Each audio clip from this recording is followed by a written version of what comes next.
Yeah, greetings. I am Reuben Silva, People Station, the Truth Station. I just want to go through something really quick and fast. I don't want anybody to believe anything I say. I just need you all guys to do your own research. Okay? Do your own research. Now the topic tonight is the biblical God or the God in the Bible anti-African? Now this is a very serious topic. This is a very serious topic because what I'm going to show you today is going to show you just that. Okay? Is the God in the Bible anti-African? Listen. The first two people in the Bible, right, was Adam and Eve. All right? So, and the first person in the Bible was really Adam. And then this God created Eve. He took out a rib out of Adam to make Eve.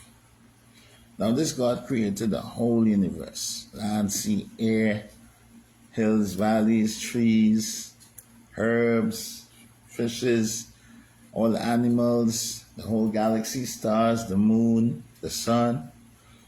But he had to take out a rib from Adam to make Eve. Okay?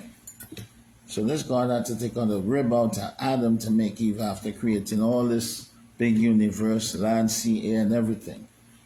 Anyway, let's carry on. So Adam and Eve. Adam was the first man, right? Adam had two sons, Cain and Abel. Cain slew Abel. And then God drove Cain out of Eden. He went eastward into the land of Nod. He didn't want to go there because he had people there. But I don't understand if they only had 3 people after Cain slew Abel. If they only had 3 people on the planet, how come it had all these people eastward in the land of Nod, eastward of Eden? All right, that's the question, It's contradiction. It's contradicting itself. The Bible already starts to contradict itself. Anyway, let me get through this lineage real quick because I want to get through this real quick. Adam was the first man, and they had a good line. Forget Cain, right? So through Adam, you had Seth. Seth had Enosh. Enosh had Kenan. Kenan had Mahalalel. Mahalalel had Jared. And Jared had Enoch. Enoch, I think he lived 350 years. And then God carried him out into space to live with him. Right? And Enoch had a son called Methuselah. It is said in the Bible, in the book, that Methuselah was the longest living man. He lived 969 years, almost 1,000 years. You live 1,000 years, and I'm 59. I'm 59 years. Okay. All right. So Methuselah was the son of Enoch. Lamech was the son of Methuselah. And Noah was the son of Lamech. That's where I want to reach. Okay? Now Noah was the son of Lamech. Right? And Noah's sons were Ham, Shem, and Japheth. Right? Noah's sons were Ham, Shem, and Japheth. And in the Bible, they had a flood. And the flood was in 2770 BCE. Remember that date. Now, when you count in BCE, you got to count down. Like if it's 2770, it counts down to 2760, 2750, until you reach 2500, then you reach 2100, then you reach 2000, then you reach 1900 BCE, then you reach 1500 BCE, then you reach 50 BCE, then you reach 33 BCE, then you reach 10 BCE, and then you reach 0, and then you hit 1 again, and then you start counting up. So right now we're in the year 2025, right? AD, you count up. BCE, you count down, but down. 10, 9, 8, 7, 6, 5, 4, 3, 2, 1. And in AD, you go up again. 1, 2, 3, 4, 5, 6, 7. Right? BCE,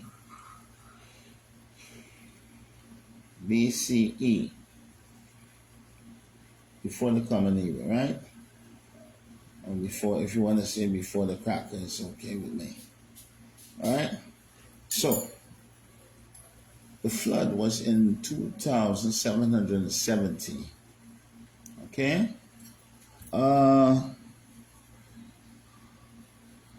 That was a good way for them to eradicate prehistory, which was, well, not prehistory, but the prehistory written in the Bible, because I don't think that Adam and Eve story is really a real story either.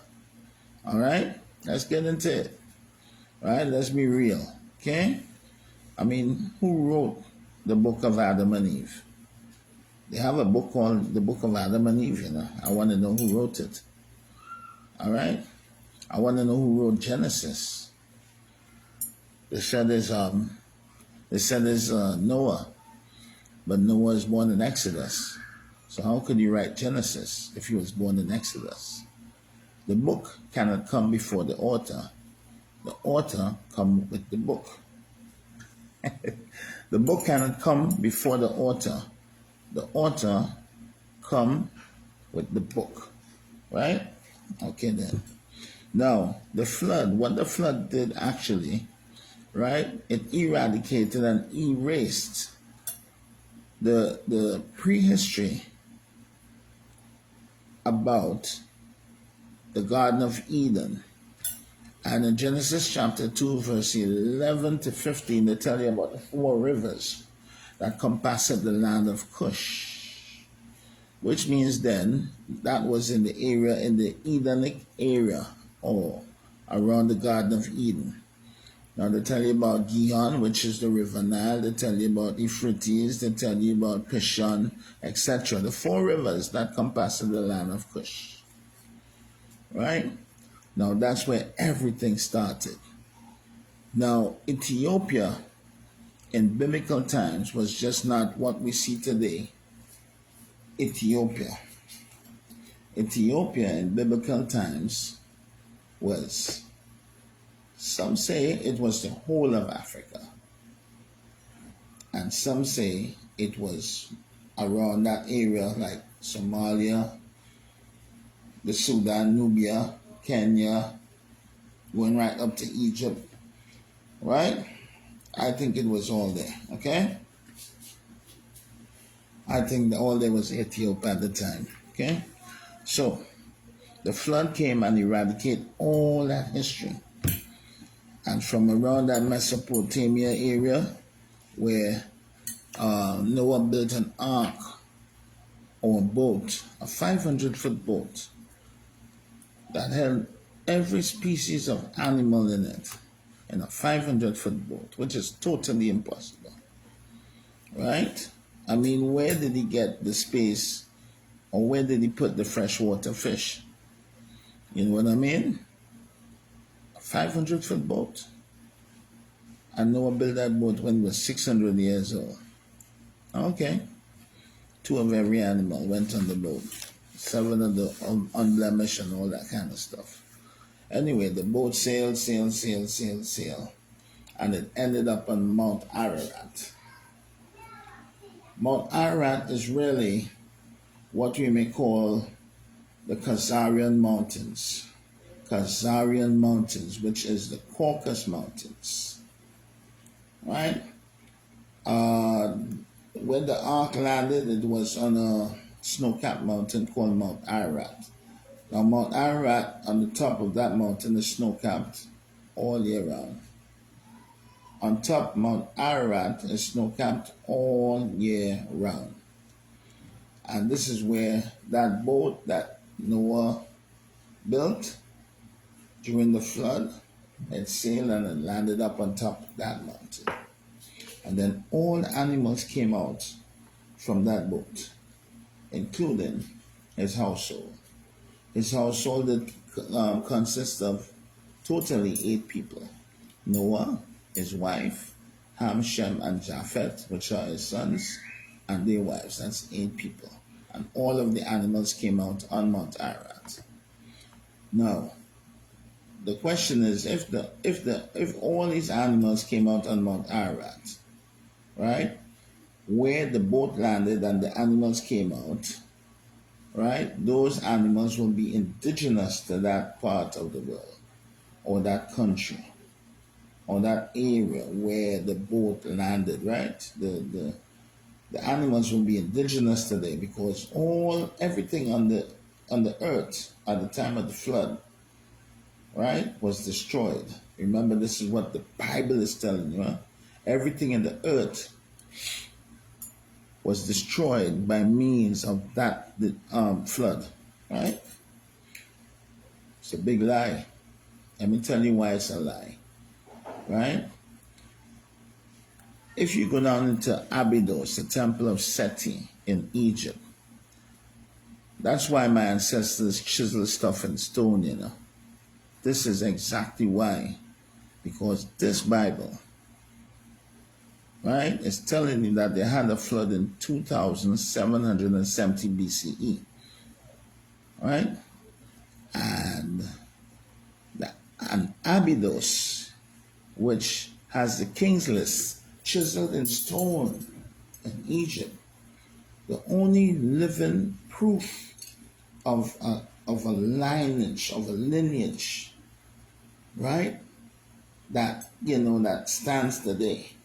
Because when you talk about David and Solomon, it's very questionary. It's very questionary about David and Solomon, because there's no proof of where they were buried.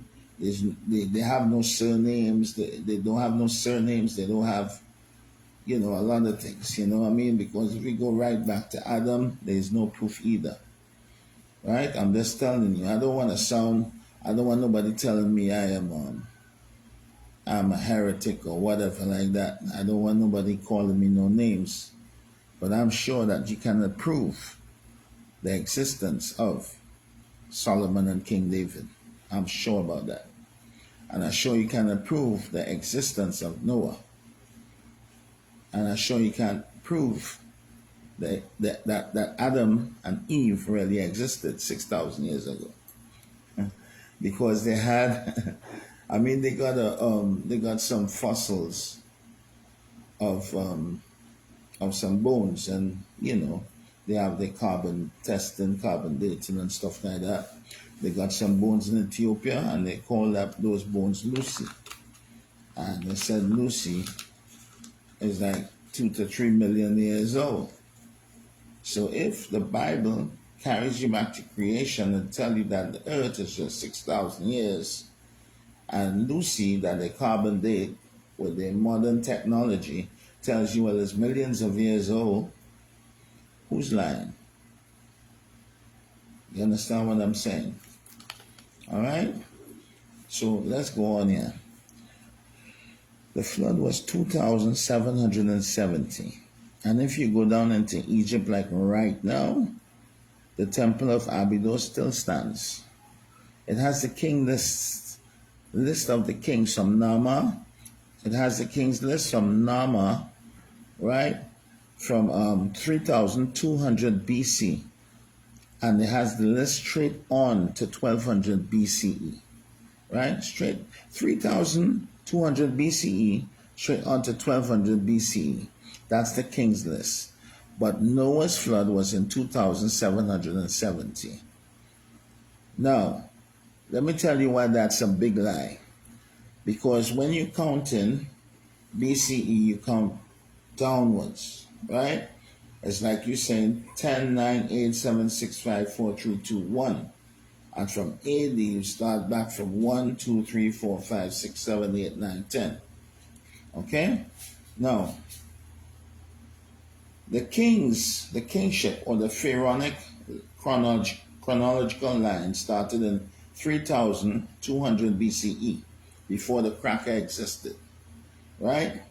And it extended to 1200 BCE, okay? But they told you that Noah's flood was in 2770. Now, that could have never happened. You know why? Because they had a 2,000 year old dynasty in Egypt that started before the flood, it extended during the flood, and it extended after the flood, which means then in Africa it didn't have no flood. The flood only was recorded in those people's Bible, the Bible that they came to brainwash you with, right? And this flood canceled all that prehistory about Adam being created in Eden, which was in Cush, Ethiopia. They don't want you to hear that.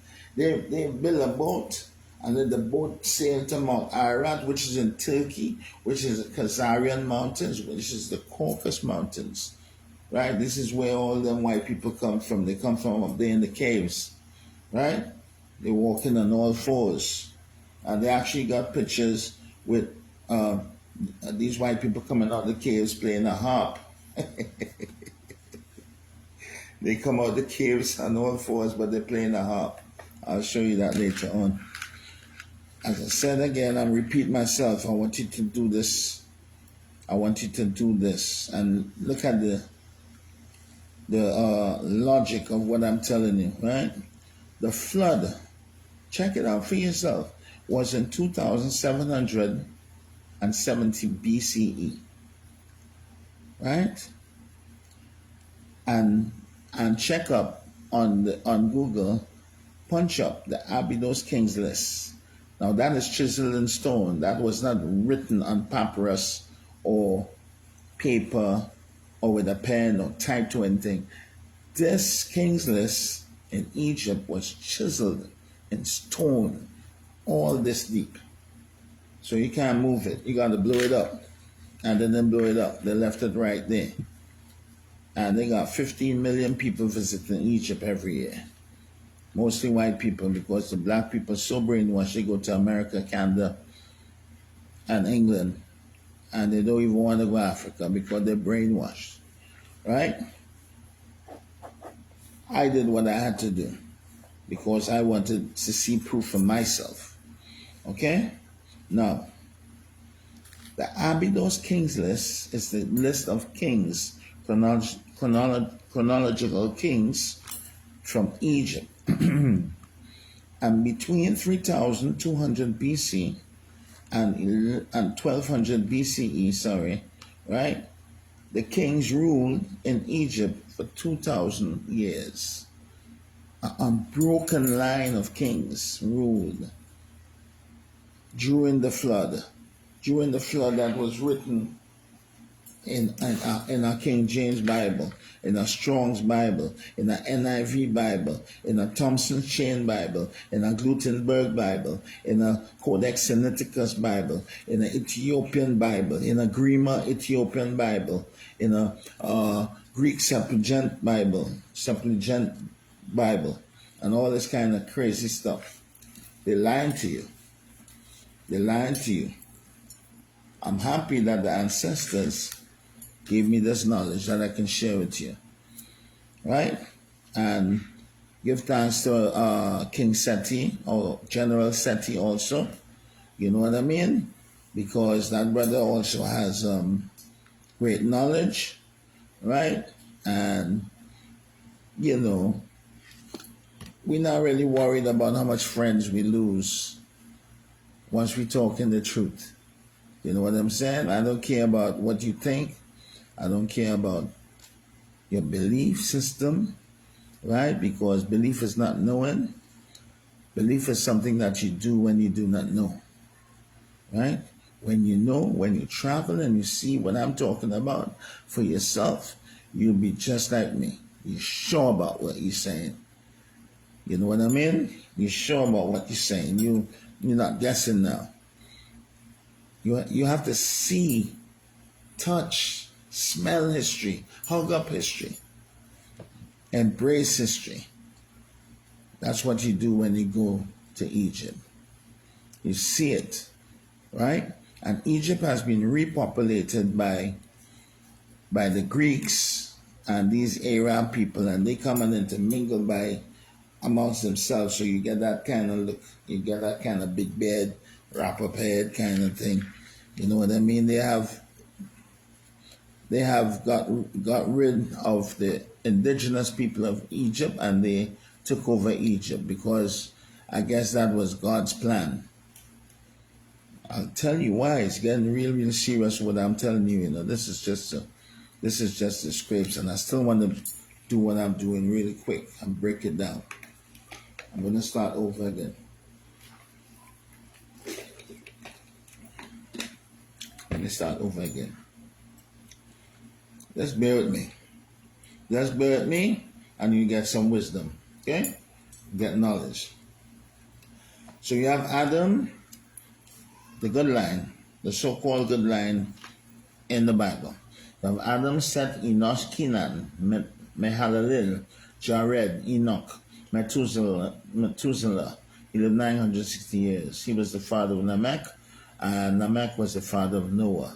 Noah was the father of 3 children, Ham, Shem, and Japheth. They had a flood in 2770, right? Which was totally impossible because you have a place called right now Abydos, or the Temple of Seti in Egypt, that has all the kings from Nama 3200 BCE to 1200 BCE listed in stone. It's not on paper. It's not typed.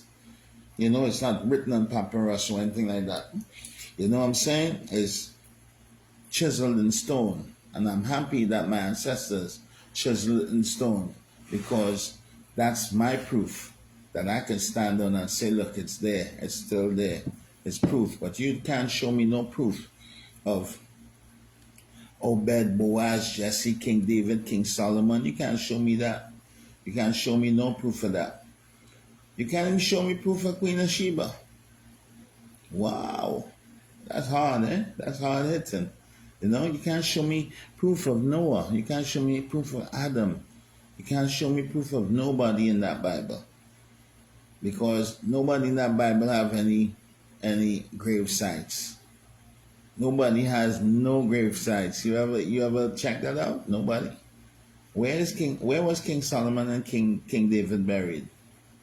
Where was Aaron buried? Where was Obadiah and all these people buried? No grave sites. Nobody has no surnames. And when you reach into the New Testament, you have people like Luke, Mark, John, James, Peter, Paul, only English names. All your slave masters written there. You know what I mean? And you have Jesus. Right? Wow. Let's carry on. Now, the kings of Abydos stem again from 3000 to 3000 BCE to 1200 BCE. That was an unbroken line or lineage or chronological line of kings in Egypt for 2,000 years. And this existed during the time of the flood. It existed during the time of the flood, which means while Noah was in his boat sailing with all the species of animals in the boat to Mount Ararat, right? And everything was supposedly dead or killed by this flood, destroyed. The earth was totally destroyed, right? While this Bible was saying that, all the kings were still living. Egypt and Africa, everybody was alive in Africa. So the Bible is a lie. The evidence is there in Egypt, right? The chisel where it was chiseled, all the stuff in the stone, it still stands as evidence to let you know then that they are lying to you. Let's go on. Ham was born in 2440, right? They said he was the father of Egypt. Now, Ham was born in 2240, and they said he's the father of Egypt, right? But that's impossible. Because why he couldn't be the father of Egypt according to the Bible? Because they had pyramids before Ham was born. Wow. Ham could not be the father of Egypt because they had pyramids before Ham was born. Right? We're going to get real technical and we're going to dip into the Bible a little bit. Right?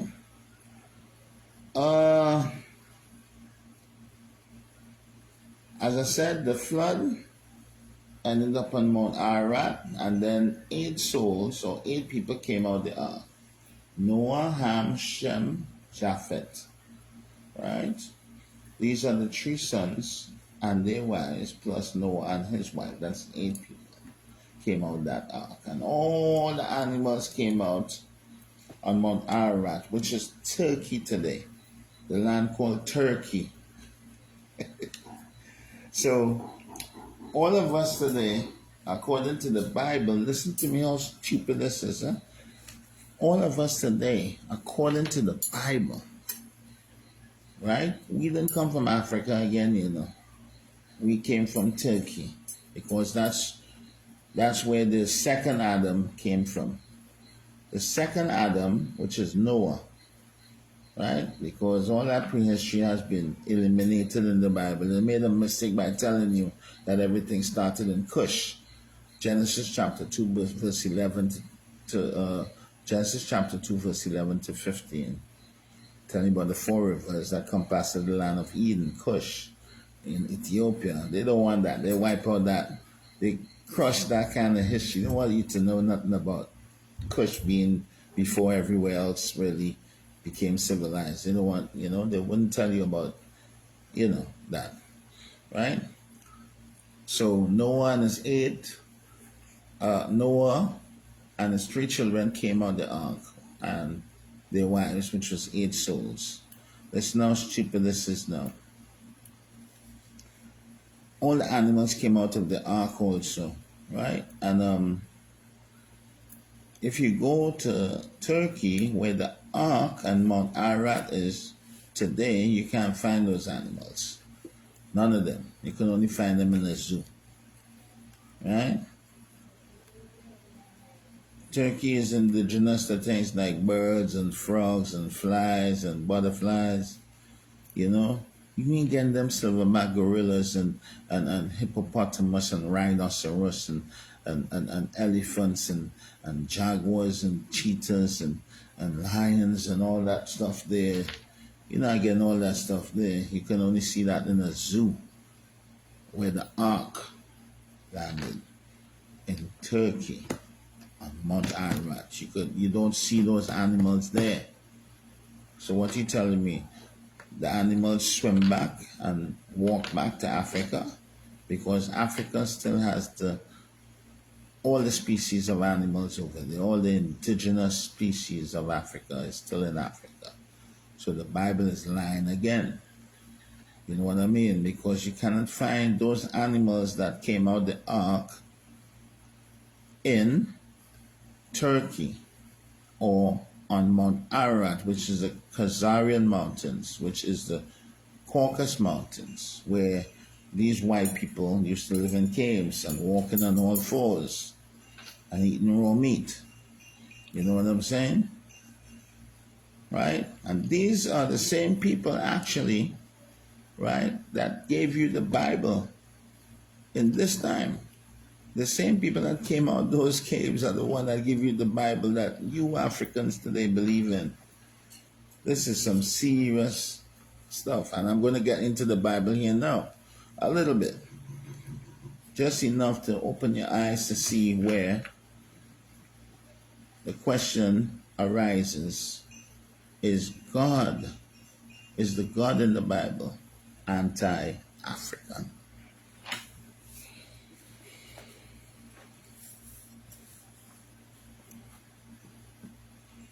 Now,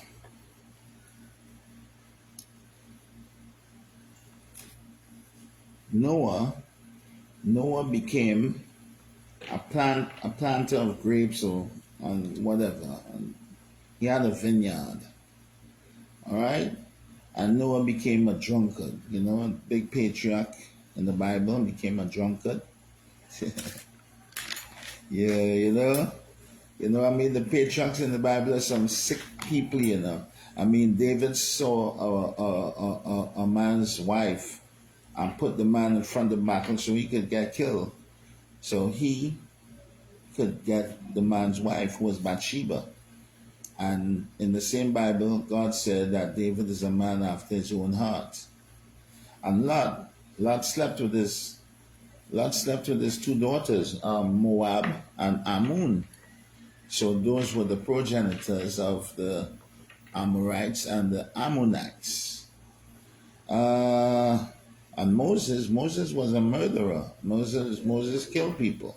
You know what I mean? And a liar too, because he said he went up in the mountains and see a burning bush, and the bush wasn't burning, and they received some tablets from God. and then after in Deuteronomy, I think it's Deuteronomy 34, he actually prophesied his own death and burial.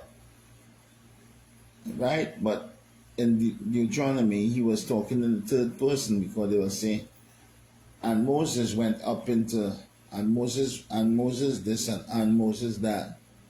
No, if I was writing something, I would say, well, I went so and so and so, and I went there. I wouldn't say and Moses, like there's a third person, a writer outside of Moses writing about him, right?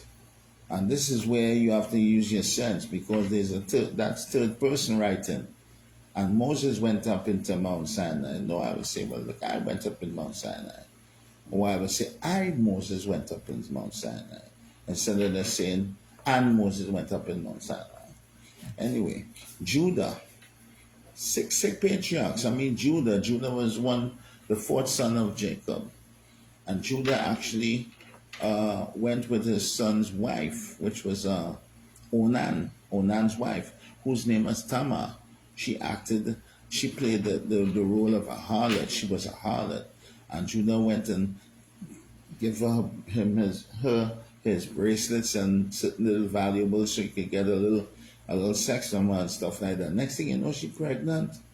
And she was pregnant, and they wanted to stone her because she played the harlot, you know. And in those days, according to the book, right, that was against the law, and you deserve to be stoned if you playing the harlot as a widow. You know what I'm saying? And she and some people brought her, which was Tamar, before they brought Tamar before Judah and said, look, we're going to stone her because she played the harlot. Remember that Tamar was Judah's son's wife, right? But Tamar said, don't stone me yet, don't stone me yet. These stuff, and he brought out all Judah's bracelets and all the stuff he left her with, because he wanted to take a little knock. And he said, I am pregnant with child, yes, but the owner of these valuables here, these jewels and stuff like that, it belongs to the man who got me pregnant. And when Judah looked at it, so you realize that it's his own. So Judah had a son, right, that had a wife, and when he died, she started playing the harlot, and then Judah went and sexed her, and they had a son called Perez, right? So the harlot had a son called Perez, and Perez is the progenitor of Boaz, Obed, Jesse, King David, King Solomon. So it's safe for me to say that David and Solomon, King David and King Solomon's great great great great great great grandmother was a harlot. This is the kind of patriarchs you have in the Bible. Okay? I'll just touch on that point, but I just want to get back to the point here. We're going right back to Noah again. And I'm going to break this down. Why? Or is the God of the Bible, is the God of the Bible anti-Africa? You're going to see it now. You're going to see it now. So the boat sails, and the 8 souls come out of the ark, and all the animals swim back across the Mediterranean Sea and went back to Africa. They didn't stay in Turkey where the ark landed. So there's no proof of these animals being indigenous to where the ark landed, because the land where the ark landed, there are none of these animals on that land today. All the dominant species of animals, are still in Africa. So that's a big lie there by your Bible again, straight up. Right? That's a big lie, because there is no proof for that all the animals landed in Turkey around the Mount Ararat, Khazarian Mountains, Caucasus Mountains area. There's no proof of that. Where are the animals today? They don't have none of those animals unless they import it from Africa and put them in a zoo. Right? So that's a big lie. But anyway, after they came off the boat, and Noah now became a drunkard. He started to have a vineyard, and he became a drunkard. So one night he drank so much he fell out. He was naked and everything, and his son came and looked upon his father's nakedness. His son that looked upon his father's nakedness was Ham, right? And he came out and told his brothers, and his brothers, it was said that they walked backwards with the towel to cover their father's nakedness. So what? And when Noah woke up from the wine, you know what Noah said? He said, "Cursed be Canaan," right? He shall be a servant of servants. He shall be a servant unto his brother Shem and Japheth. And Noah said, "Blessed be the God of Shem, and he will enlarge the Japheth." Now Shem is the progenitor of people like Abraham, Isaac, Jacob, Reuben, Simeon, Levi, Judah, Isaac, Charles, Zebulun, Gad, Asher, Naphtali, Joseph, Benjamin, and Judah. Through Judah you have Boaz, Obed, Jesse, King David, King Solomon. 960 years after Solomon, you have Jesus. Right? But let me read Genesis chapter 9 for you. I have it right here on my Mac computer. Right? This is Genesis chapter 9, verse 21 to 27. As I said, Noah became a drunkard. I'm starting from 21 to 27. And he drank, okay? And Noah drank of the wine, and he was drunk. He was drunken, and he was uncovered within his tent. And Ham, the father of Canaan, saw the nakedness of his father, and told his 2 brethren outside. And Shem and Japheth took a garment and laid it upon their shoulders, and went backwards, and covered the nakedness of their father, and their faces were backward, and they saw not their father's nakedness. And Noah awoke from his drunkenness and from his wine, and knew what his son had done unto him. You know, let me just continue. Noah awoke from his drunkenness or from his wine and knew what his younger son had done to him. So it's trying to tell you then that Ham did something to his father. And in the Jewish books now, they're trying to tell you that Ham poked his father. You know what I'm talking about, right? Ham poked his father, right? But you know, in all these little Bibles out here, they don't have that. But in the Jewish Bibles, they have that, right? So Noah awoke from his wine and knew what his younger son had done to him, unto him. And he said, "Cursed be Canaan, a servant of servants shall he be unto his brethren." And he said, "Blessed be the Lord God of Shem, and Canaan shall be his servant." All right? "And God shall enlarge Japheth, and he shall dwell in the tents of Shem."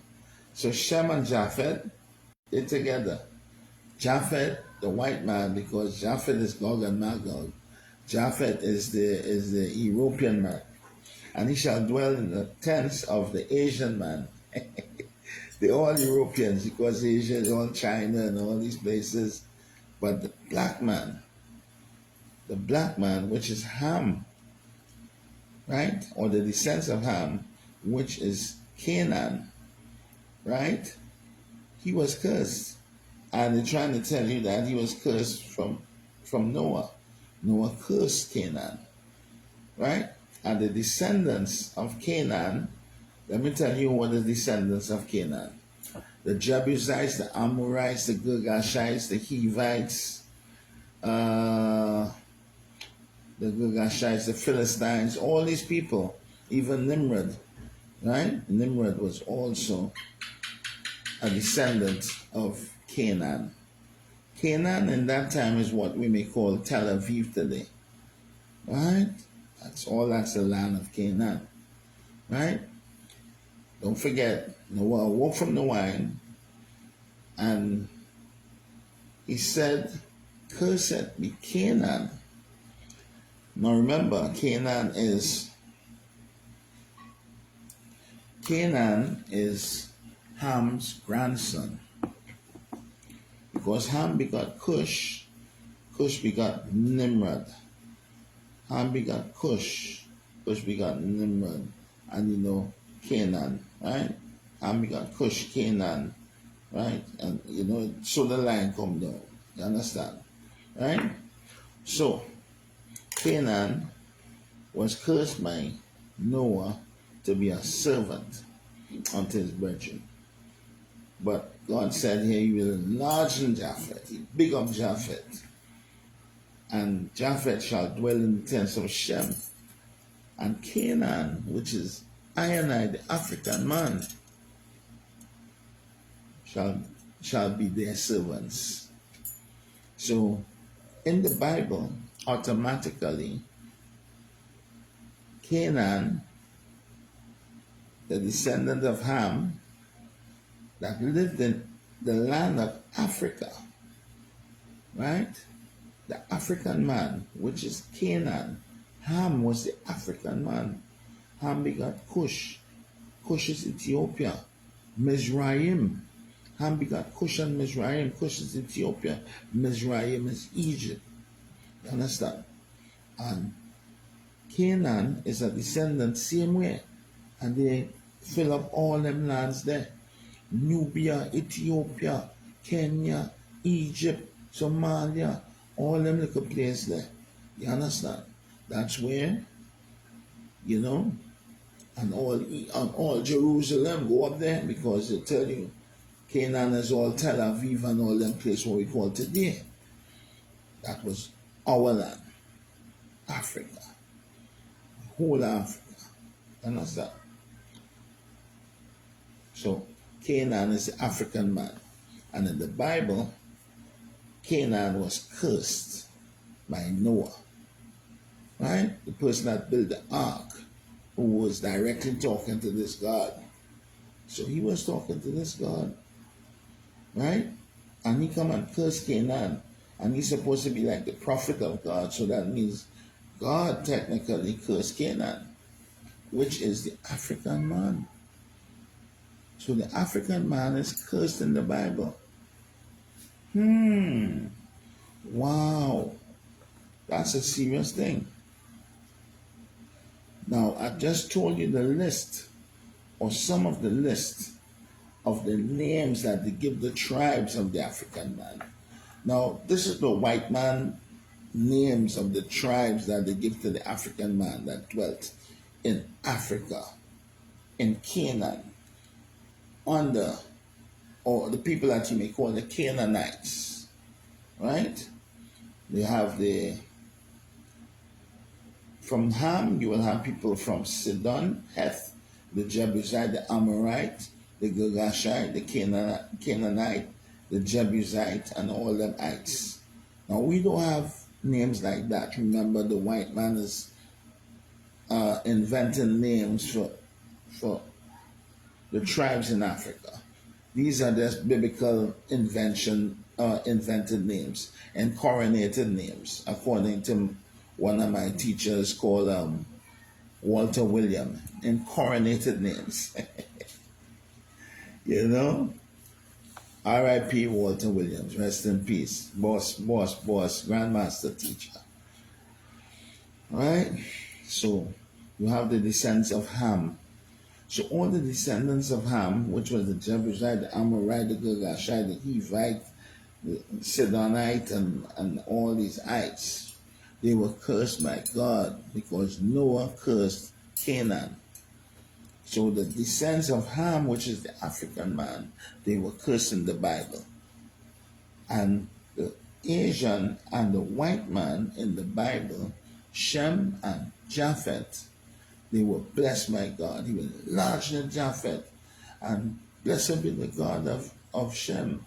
And Japheth will dwell in Shem tent.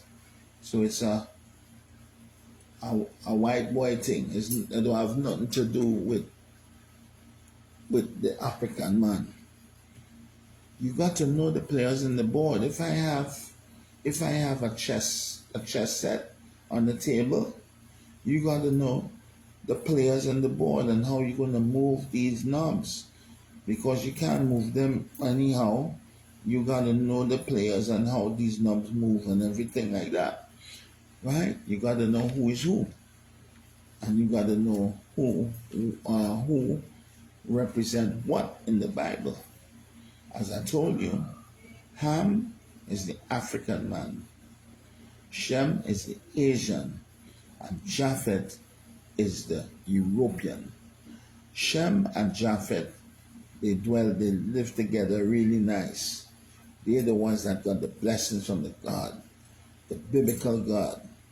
The biblical God that hates African people, because the biblical God cursed the African man through Noah, which was Ham or Canaan, the descendants of Ham, Canaan. All the Jebusites, the Hivites, the Amorites, the Girgashites, the Philistines, people like Nimrod and all the Cushites and everything, they were all cursed. Egyptians were all cursed by this God in the Bible. And they use God's name in the Bible to invade the African lands, to invade the African lands, to kill the African people in God's name, right? And to enslave the African land, right? They use God's name to do that kind of stuff in the Bible. And I will bring that to you now. Let me see about God's genocide here now, concerning this biblical God that cursed all African people in the Bible through his so-called prophet called Noah, right? A drunkard, a friggin' drunkard, right? This is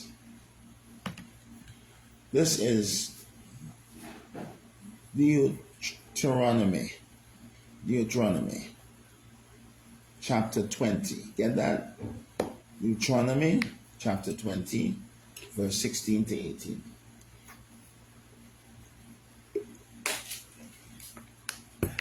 You get that?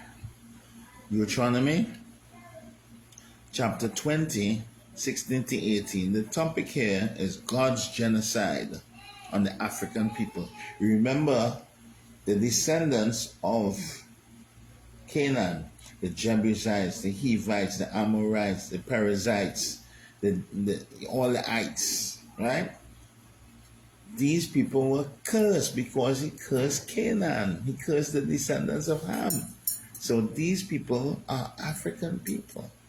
They're not people from Asia. They're not people from Europe.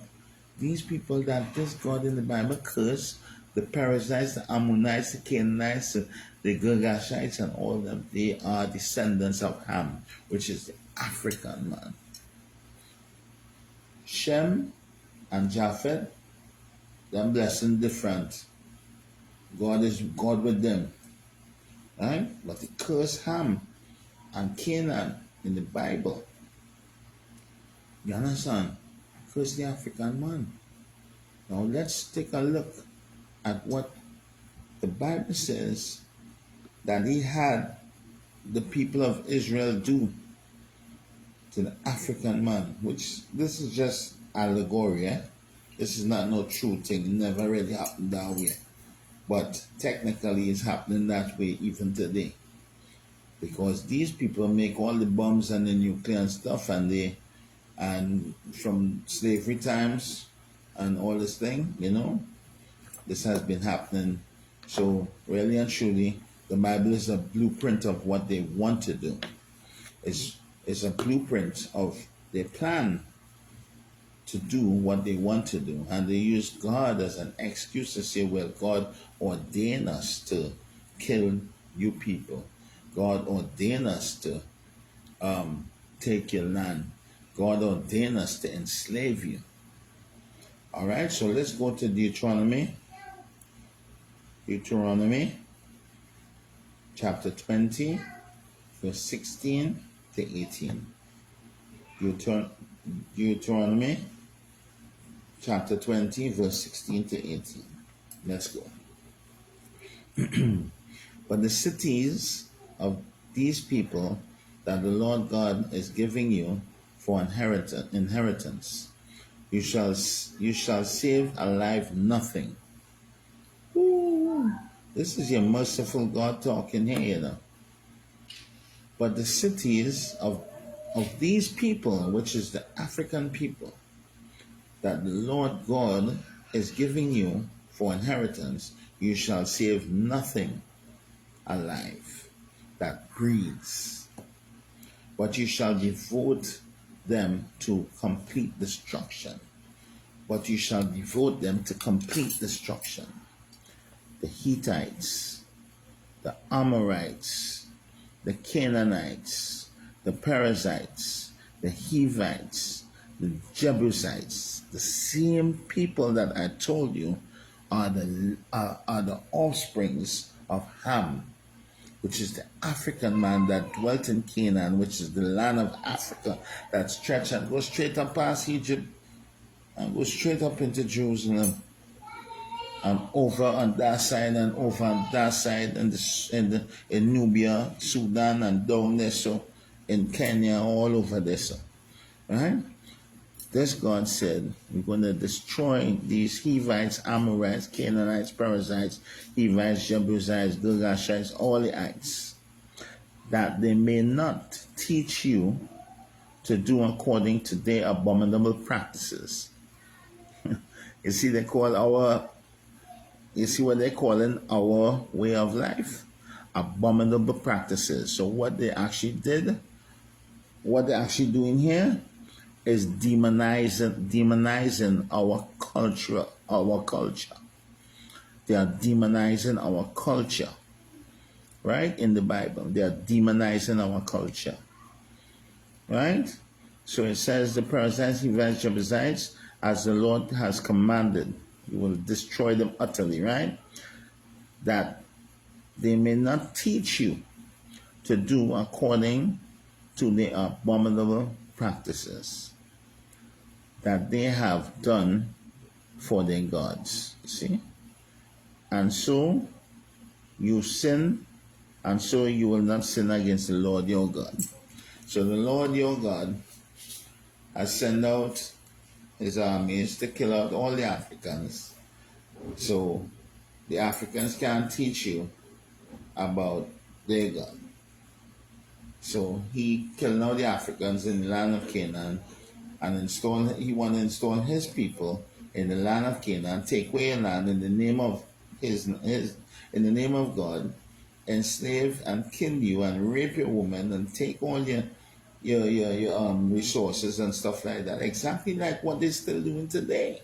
That's what exactly they're doing in Africa today. Since the transatlantic slavery till now and long before, that's what they've been doing. That's what they be doing. That's what they do.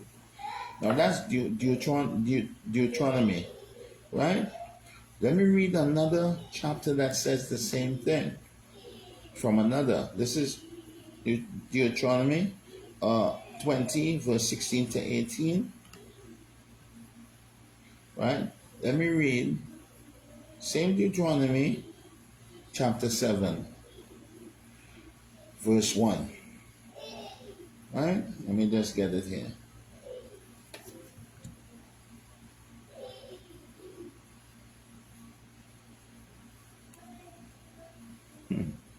It's really sick, man. I'm telling you. This God in the Bible has cursed the Hamitic line, cursed the Canaanite line. And Ham is the father of the civilizations that existed in Africa. Through Ham, we have all the Hivites, the Girgashites, the Amorites, the Canaanites, the Perizzites and stuff. Through Canaan, right? We even have the Cushites, and we also have people from Mizraim, right? Mizraim in the Bible means the Egyptians. God in the Bible cursed the people from Cush, which is Ethiopia, and also the people of Mizraim, which is Egypt, and all the rest of Ites, which, or whatever tribe we may call them in African, they have the names that they give to us, which is Hittites, Girgashites, Amorites. We could have tribes like the Zulu and all this kind of stuff. No, they didn't call you by your name. They give you African tribes here that they give you your name here in the Bible. Girgashites, Perizzites, and all this stuff, Hivites, everything is a ite, But they're not calling you by, like the Omoros or the Bantu tribe or the Zulu or the Maasai, they ain't calling us by those names. They give us names. Right? So let's go into God's genocide. We're still on God's genocide on African people. Deuteronomy chapter 7, verse 1. When the Lord shall bring thee into the land where thou goest to possess. When the Lord thy God shall bring thee into the land where thou goest to possess, and hath cast out many nations. There are more nations, but I didn't name all. I have a list there, but I can't really pronounce all them big words, them other words there. I'll be making myself sound kind of funny. All right, so let me read from the top again. And when the Lord God, thy God, shall bring thee into the land where thou goest to possess. You know what I mean? Where they go and take over, where they go and kill out the people. So this evil God in the Bible that you call him good, right? It's a killer, a big murderer, right? Imagine he created a whole world, and the world was populated like how it is today, 8 billion people and more. And he sent a flood and kill out everybody and and save 8 people. But in the beginning, he created everything and said that is good. And after that, he just changed his mind and kill out everybody. And you people might say, oh, because the people were sinful. Well, if they were sinful, it's because then, right, a cow can't make a cow can't make a lion, and an orange tree can't grow grapes. So if this God, made his children here on earth and created his people, that means then we'll be just like him. And even there is a chapter in the Bible that said God created the light and he created darkness, and he also created evil. Yeah, they have that chapter in the Bible. I think that is in Luke or something. Yeah, God created evil too. I wonder if I have that.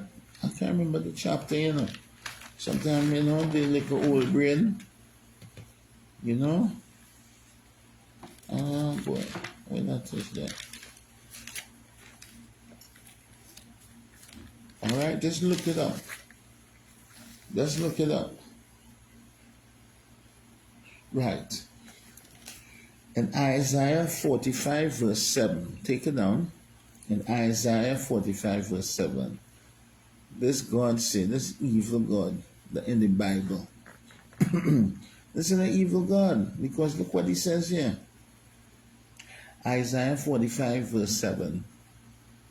Right? He says, I formed the light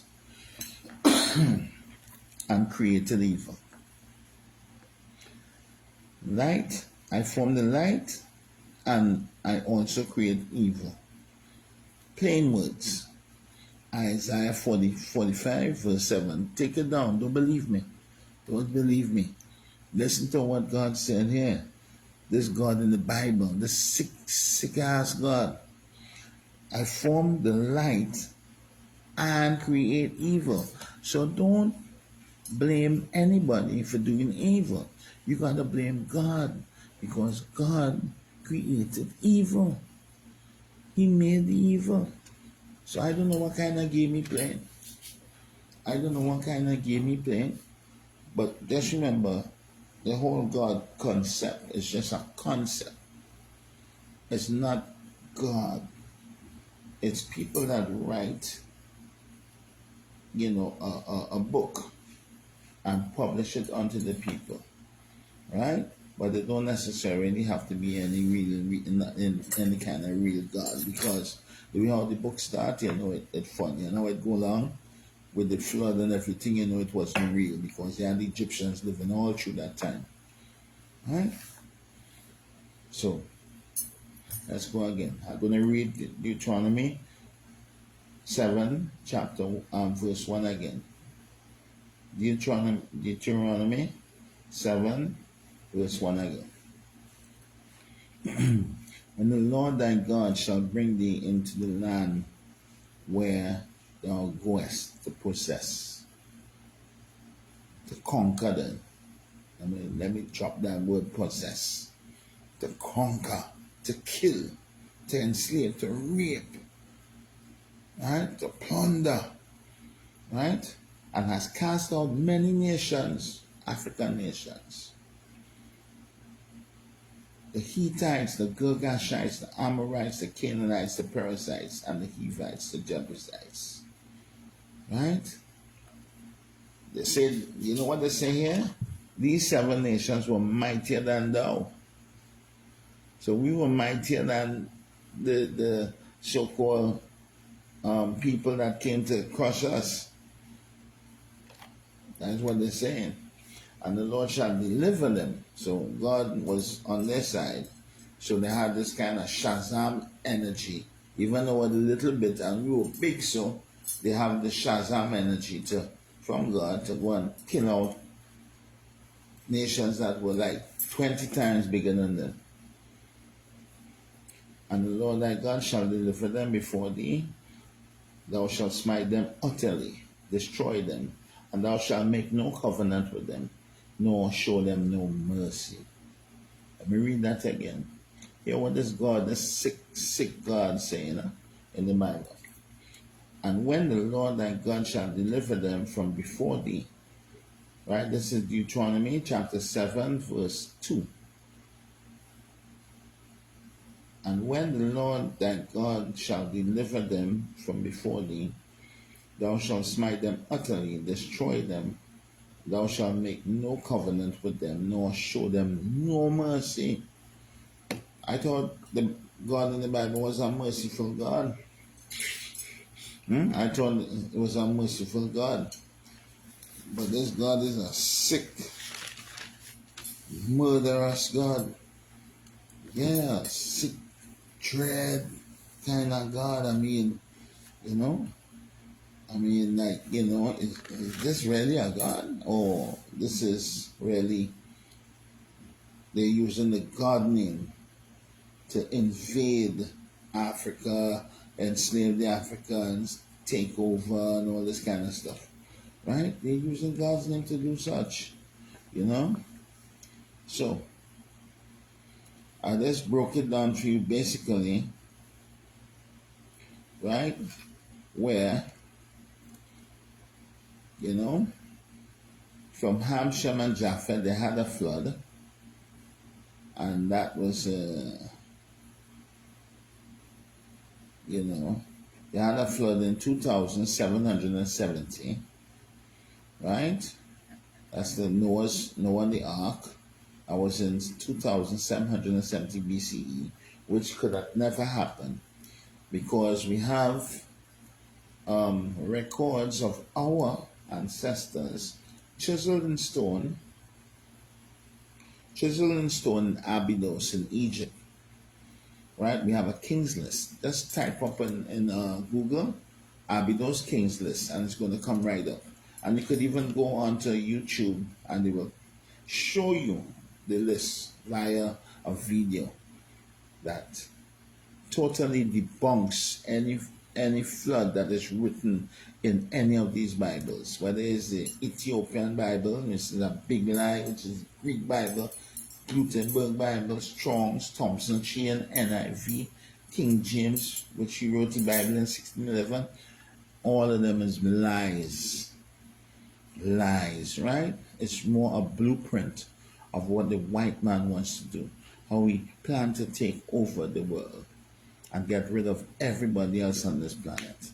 And this is exactly what he's doing with his vaccines.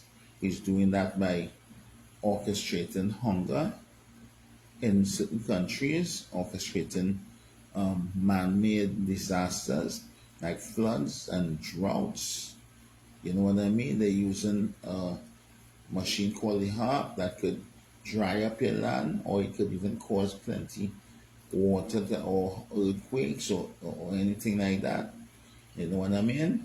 They seed in the clouds. They seeded the clouds in Dubai, and Dubai was flooding out the other day in the desert. Holy flood in the desert. Come on, man. We gotta wake up now, man. What, we sleeping or what? And then we want to call this God in the Bible a just God. Huh? Remember, this God used Noah. This God used Noah to curse the descendants of Ham. Ham is the African man, you know. Ham went into Africa to live and, you know, set his family tree in that area that you might call Canaan. Right? Ham begot Cush, Pharaoh. Ham begot Cush, Cush begot Nimrod. All these places, Ethiopia, Egypt, Mizraim, Cush, right? And all these lands, you know, Kenya, Ethiopia, Sudan, Nubia, you know, Egypt, all these lands around there going up, right? These are the lands that the white man wants, right? You know why? Because it's more northeast on the map of Africa. Now, on the map of Africa, there, on the top, on the map of Africa, on the northeast, you have a little canal, right? And after that canal, now you're going into places like this now. Let me see if I could get um, a map, an old map showing you.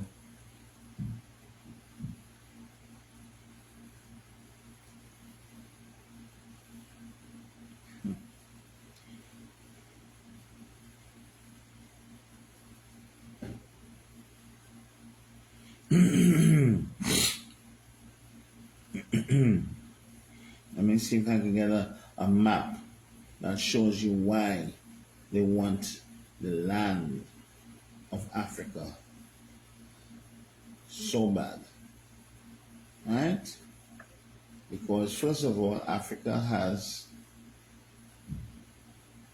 all the resources that Europe and the West needs.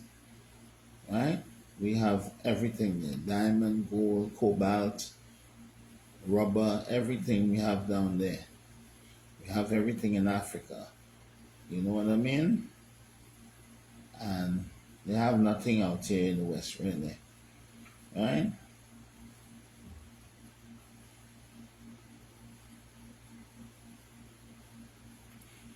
Wow. Okay. Here's a map. I'll flip the camera and show you, right? Here's a map. I hope that you can see it. Huh? Here's a map why they want Africa so bad.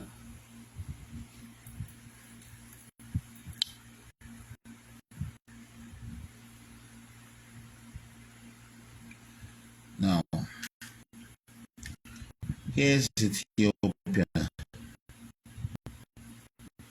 Here's Sudan. Here's Kenya. Right? Tanzania, Congo, Nigeria, Chad, Niger, or Niger, if you want to say that, Libya, Egypt, Algeria. Now, here is where they're attacking. All here is Canaan land, Sudan Republic, right? All here, all here. All here was Canaan. Where's Saudi Arabia today, right? Where's Iran, Pakistan, Afghanistan, India? All there was African land. And then go up there too, right? Now, here's why they want this part so bad. You see, yes, sir? Ethiopia, Sudan, Egypt. You know why they really want Egypt too? Because you see this little canal here?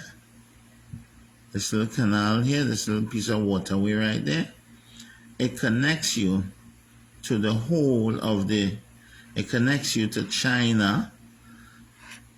It connects you to China and all of Europe, all above in the map up there that you're not seeing.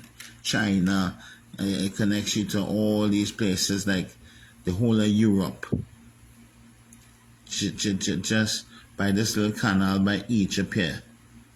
Right? By Egypt and Sudan and Ethiopia. You see this little canal right here? Am I holding steady? Am I holding steady? I'm talking, but my hand is moving while I'm talking. Ethiopia, Sudan, Egypt, Libya. Not really too much Libya. You see this little piece of canal here? It connects you right into Saudi Arabia. And you walk in all in now, Turkey and Greece and Rome and all them places and Germany and all them little places there. The whole Soviet Union. Right? The whole Soviet Union up there. Right? Russia and all these places. This is why they need to tell you that God ordained them to conquer all these lands here so they can have the trade. Because if you had to get into all Congo and all these places here, we have all the resources, they would have to come from China and go all the way around Africa to reach certain places, all the way around Africa to reach the certain places that has all these minerals and resources, when they could just conquer right here that we call in Canaan, the Canaanite land, the African man land, Hamitic land, and take it from right here, Egypt and Ethiopia, right here, and just cross a little canal, and you're into their land. You went to their land. Look, Turkey right there. Greece and Rome and all them little places up there. So China right here. So too. That's why there's so much Chinese in Africa. Because China right here. You know, just come across, them just fly over here. So whip, whap, and start to take away your thing. Right there, sir. You understand what I say, right? That's why I tell you. These people saying that God ordained them to kill these people in Canaan, which is Egypt and Ethiopia and the Sudan, right? You see people reading this Bible and feel it's God's word, but it's not God's word. Look at the copyright. Whose name is on the copyright? Some little Jewish guy. Whose name is on the copyright in one of the oldest Bibles in the world that they call the Ethiopian Bible? Huh? A guy called Ra Ha Kohen, another Jewish boy. And all the pictorial images in the Ethiopian Bible are Greek people. Yeah, Greek faces you see in there. You're not seeing the faces that you've seen in the pictures in the Ethiopian Bible does not reflect the people of the land of Ethiopia. They have Greek faces. They have peachy cheeks. They have peachy cheeks. And when you go into all those, I have not been to Ethiopia, but I've been to Egypt. And I didn't want to go into Ethiopia because I had the chance to go in Ethiopia more than once. Right? And I just say, no, I ain't going up there because I know what I go and see. I know what I go and see. One set of crosses, and I go into the cathedral, the St. Mary's of Mount Zion. And when I look around, I only see one set of white cross and white Mary and all this kind of thing. And they go into St. Mary Mount Zion. You know what I mean? St. Mary. We don't have St. Mary's of Mount Zion. We don't have names like Mary. In Mary, we don't have no Mary in Africa. We don't have them names there. But in Ethiopia, in the National Church of Ethiopia, we have a Saint Mary of Mount Zion. And go down over there, so in Ethiopia, another big national church is St. George's Cathedral. St. George, another English boy. You know what I mean? So you know that Ethiopia adopted Christianity. You understand? How you know that how they adopted Christianity again? Because in that land, Turkey, that's when they built the first Christian church. In the same land where the ark landed. That was the first Vatican, so to speak. That's where they built the first Christian church in the land of Turkey. And the name of that Christian church was the Hagia Sophia. Hagia Sophia. Hagiasophia. You don't believe me? Go look it up. That was built around the 500s, 550, 555, around there. And Lalibela was completed in the 1200s. And that's the big church, the big rock church that people say it's so ancient. But Lalibela not ancient because it was built 700 years after the white man built his first Christian church in Turkey in the 500s.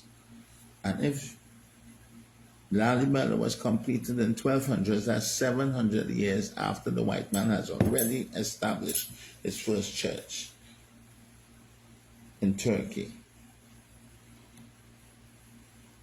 And Ethiopia adopted Christianity in the 4th century, right? You remember the story of Frumentius and King Izana? Go and read it.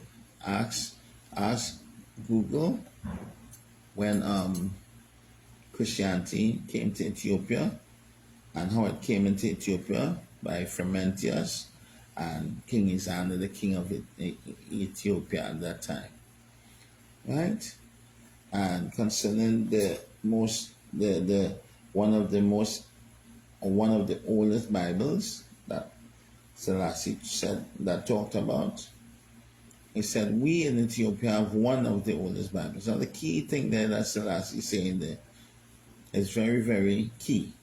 He said, we in Ethiopia have one of the oldest Bibles in the world.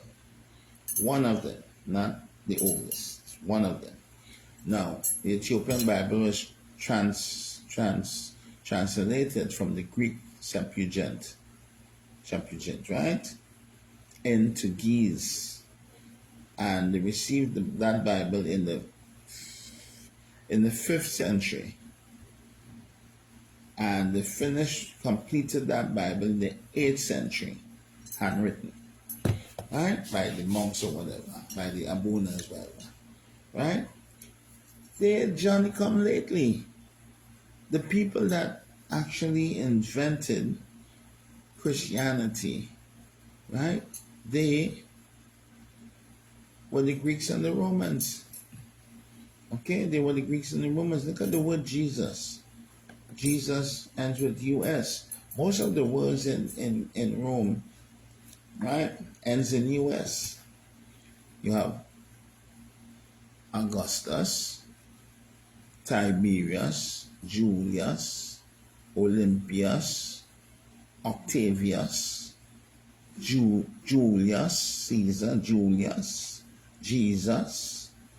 You know that word coming. You know that word coming from Rome, right? So this is why these people want Africa, and they want to kill us for Africa. They want to kill out all the Hamitic people. And when I say Hamitic people, I might want to say Canaanite people, biblically speaking. But it's really us, the Al-Kibulan people, the African people, right? They want to kill us out and take the land Africa, because Africa is the nostrils of the world. Africa is the nostrils of the world, okay? Very, very serious point that I make there tonight, and I don't need to extend it because I've given you the points where, from the beginning, where the flood is a lie. I have given you the points where you can see where the flood is a lie, because if you go into Google or even go into YouTube, they will carry you into the Temple of Abydos and show you that there's a chronology of kings that extend from 3200 BCE to 1200 BCE, right? And the flood was in 2770 BCE. So while the flood in the Bible was going on with Noah and the ark, they had people living like normal, because they have a chronology chiseled in stone. My ancestors chiseled out in stone to show you that these people gonna come with some book and try to say that how everything died and everything started over. They had a reset.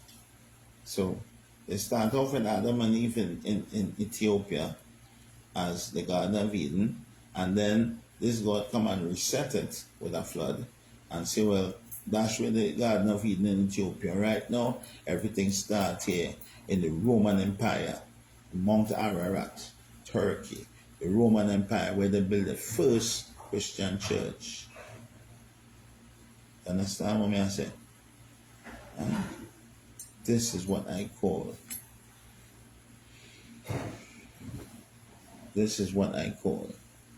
a really, really evil God. Because what happened is that this God come and kill out all the descendants of the so-called Ham. Now, Ham is not a real person, Shem, Japheth, but they're just showing you the mentality and their plan in that book. And you taking it as truth. You know, you taking it like, this is God's word. That is not God's word. The Bible is a blueprint of the New World Order. Okay? The Bible is a blueprint of what they plan to do. Okay? In the end, what did they tell you? I tell you, the Jews alone going to live and everybody else being dead. Right? Well, I don't know. But the name of this whole little small lecture I did here tonight was called "Is the Bible or is the God in the Bible anti-African?" Is the God in the Bible anti-African? He had to be anti-African. I repeat myself again. He cursed Canaan, the descendants of Ham, which was the African, right? And said, "Blessed be the God of Shem." And he will enlarge in Japheth. Japheth is Gog and Magog, which is Europe. Shem is Asia. And Japheth shall dwell in Shem's tent. So all the white people then from Europe will dwell in Shem's tent.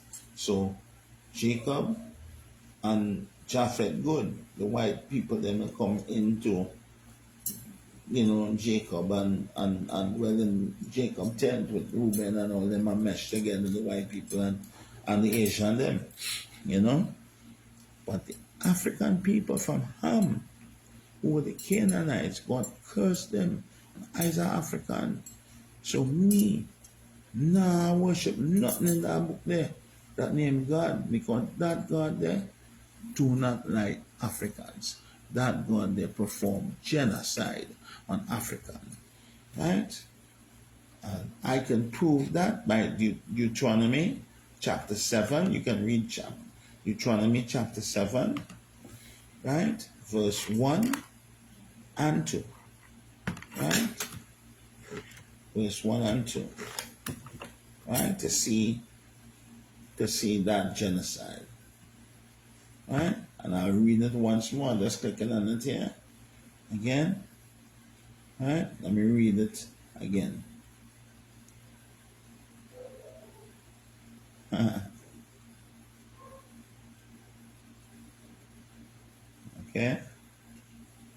Let me read it again. Deuteronomy chapter 7.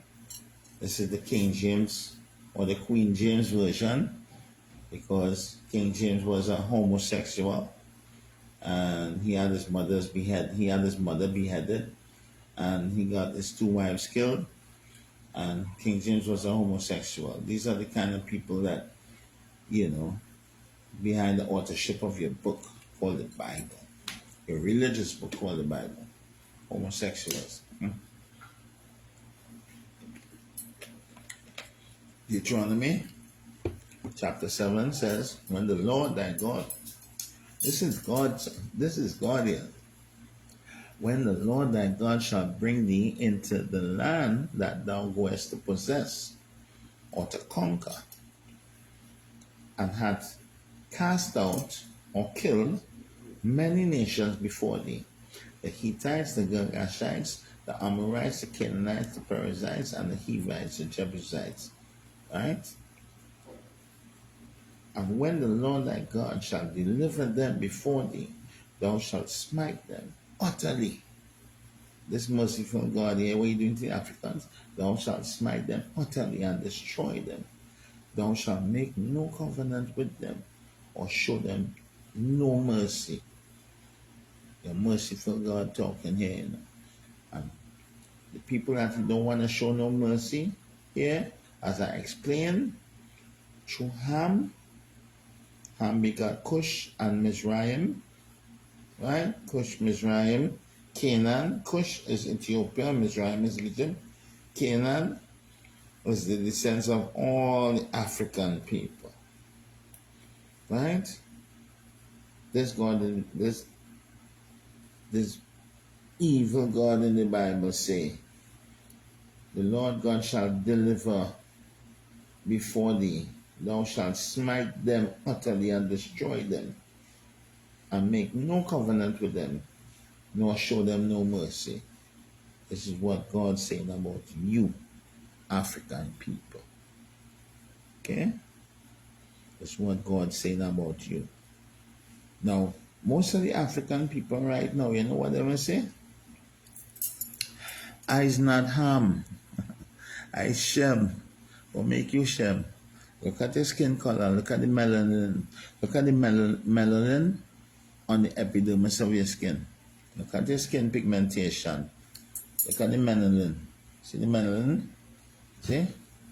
Sunburn people, burn face. Cushites, Nubian. Yeah? So what make you share man traffic? Huh? You run away from yourself. But you can't run away from yourself. You have to stand up and fight and divest yourself from all them stupid religions, all them dotish religions where these religions coming from the same book that is against us and the same God that you pick out a certain part of the book to identify yourself as some ite. Use an Israelite and use a this ite and the other ite and every ite and and now we have bigger names, new names like Bobo One and Naya Bingi and all kind of thing and Orthodox and all kind of thing. All this thing coming from the Bible still. Because all dread them praise Selassie and Selassie praise in this book. Selassie praise in the Jesus. And Jesus is Zeus. Zeus, Jesus. Zeus, Jesus. Same damn thing. Roman God. Seeing? We can't like when you can't divest all yourself from that. Huh? Sweet Jesus, and well, Jesus was the first slave ship, Yeah, I don't know if you know, it's John Hawkins, the man name. The Queen bought that boat to transport slaves during the transatlantic slave trade, to transport slaves from the east to the west. And the name of the first slave ship was Jesus of Librick. Or you could say the good ship. You could type it up, it's on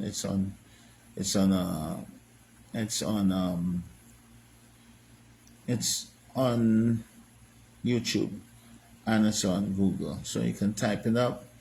If you're unsure of anything I say, just rewind this tape right now and get the dates and the facts, and you can check out anything that I say to see if it's correct or if it's incorrect. I'm gonna take this and I'm gonna put it up on YouTube. Right? I'm taking this little thing because it's cool. I ain't trying to big up myself. I ain't trying to be I ain't trying to be nothing that I ain't trying to say things that's too high for me. You know what I mean? I ain't trying to do anything that's too high for me. I'm just a normal person that that could read and understand. And you don't have to be no spiritual person to read this, and people talk about spirit and all kind of trippiness. You know what I mean? I substitute the word spirit with energy. Right? I substitute the word spirit because we say the sun's energy, The sun's energy, and that's the biggest energy we know. And the sun germinates the seed, and the seed grow into a plant where it gives us food to eat. Right? And it gives us fruits to eat, and you can eat some of the roots them too. You know what I'm saying? And these same plants in turn gives us oxygen. So all the spirit talking, God right there in your face and they're not seeing. Anyway, have a good night. Seeing? Have a great night. I come to the end of all what I have to say. Right? And I know that I am correct. And I'm not wrong. And I know all you people very, very wrong who belong to those religious institutions. Very wrong. It could be even all, when I say all, without, I am telling you, you're all wrong. All of you. Once the manual, like when you buy a gun, you get a book in it, they call it the manual, how to use it, how to break it down, clean it, and how you set it up, right? That's a manual how to use the gun. Now they give you a manual for your spirit. Let's call it the Bible. And the white man give you the Bible. How you know the white man? Because we have names like Matthew, Mark, Luke, John, James, Peter, Paul, Timothy, Luke, Mary, Mary, Jesus. Yeah, all them is Roman names, Greek names, German names, English. English is a German language, A lot of people don't know that English really came from German. Type it up and you will see. English is German. Let's type it up and you will see. English is German. You know what I'm saying? I mean, come on, man. Let African people wake up. It's time to wake up. Time to wake up. Wake up out of this deep sleep, this delusion. Time to wake up. Slavery is like it knock you in your head and you're still unconscious. Slavery knock you in the head and you're still unconscious. Still in a coma. You know what I mean? Still belong to all these religions, where there's your black man and your Islam. But Islam is the same damn Christian, because Islam source is the Bible. Islam coming from Abraham. Right?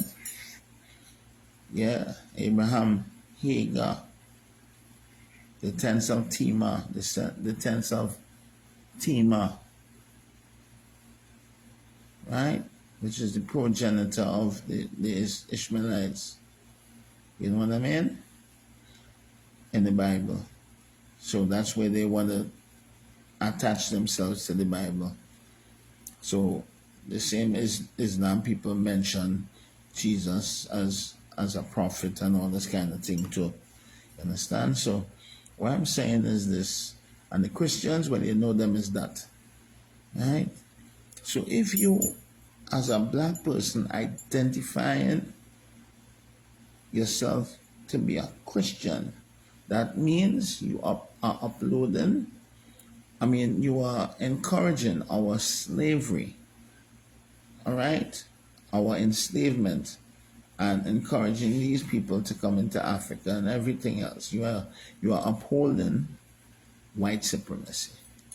Once you believe in anything in that Bible, you are upholding white supremacy. Because as I told you, this God in the Bible killed out your people in the Bible, which were the Canaanites, which stem from Ham. Know the players in the Bible: Ham, Shem, Japheth. Ham is African, Shem is Asian, and Gog and Magog, which is Japheth, is European. Gog and Magog, which is Japheth, joined Shem, and God supported them.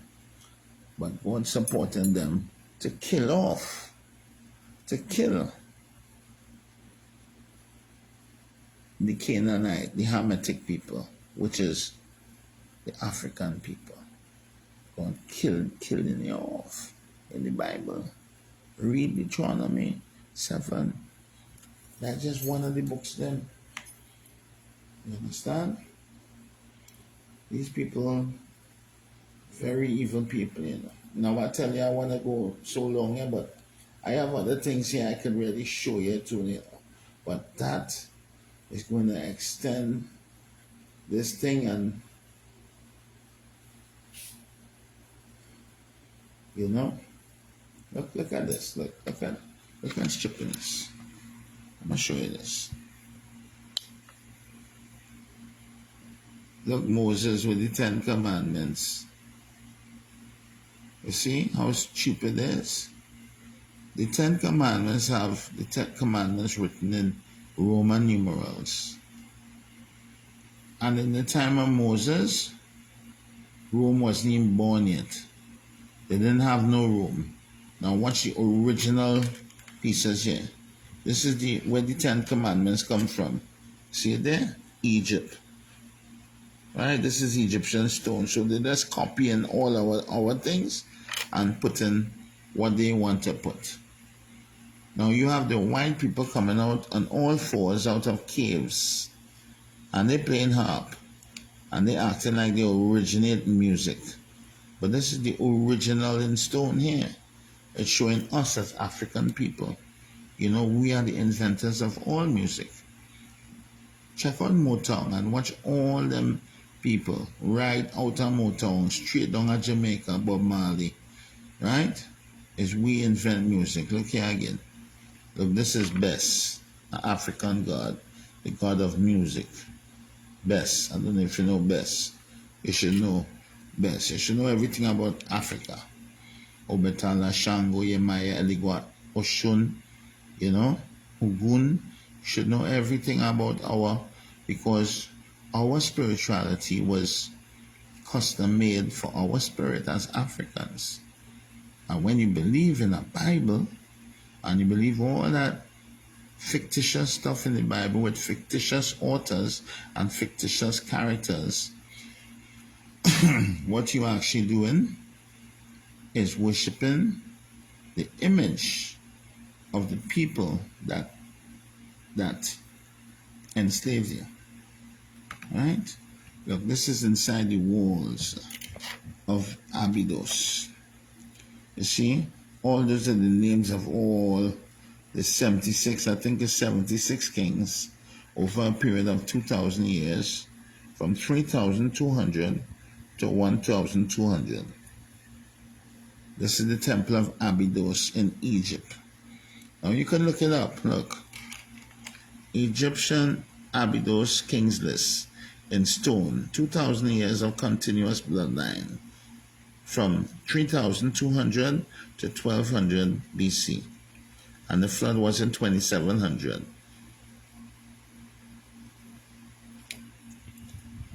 Right? 2,700, no, 2,200, 3,200 to 1,200 BCE.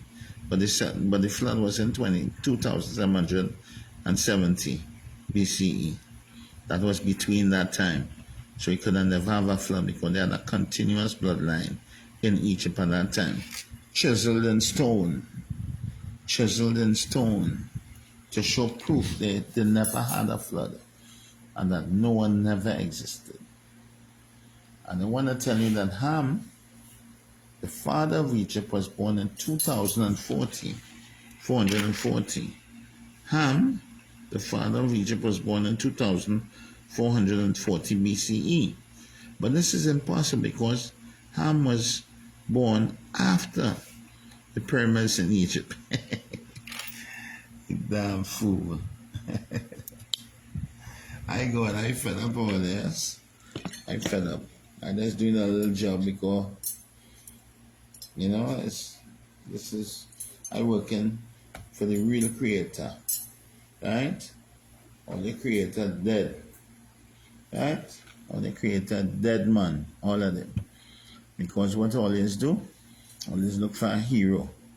A man see God as he see himself. And one thing I can tell Uno, do not worship a leader because you will no longer have the ability to know when you are being deceived.